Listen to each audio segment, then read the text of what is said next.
Hi, this is Pat Welsh with Keller Williams Memorial, the Legacy team. Take a couple minutes to talk about the termination option in our 1 to 4 family contract.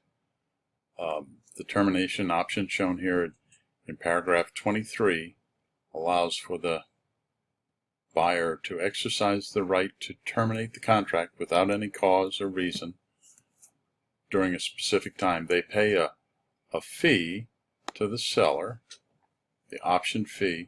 Typically it's $100 to $300, depends on the size of the house. Bigger, more expensive houses may even be more than that, for a period of time, which is oftentimes something like 10 days, sometimes a little shorter, sometimes a little longer.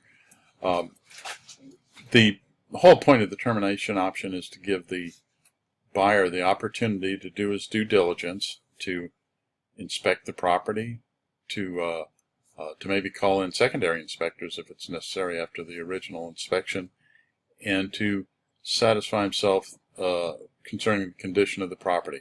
Also during this time, it's frequently the case that the buyer will ask the seller to address conditions that they feel are important enough to have addressed before they go through with the closing.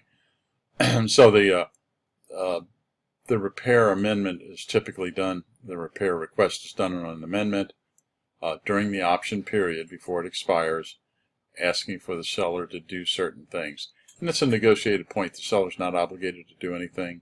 The buyer may or may not request anything. It's all at the option of the parties involved.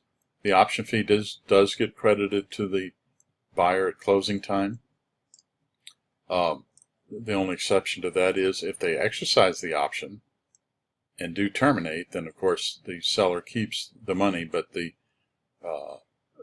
typically the earnest money is returned to the buyer. That's the whole point, is the buyer's committed with earnest money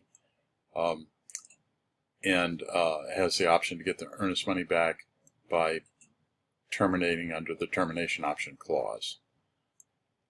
If it's a 10-day option, it ends at midnight on the 10th day, but of course we always try to get those kind of things done and acknowledged by the other party prior to the lapsing of the time period. That's it. Hope it helps. This is Pat Welsh. Thank you.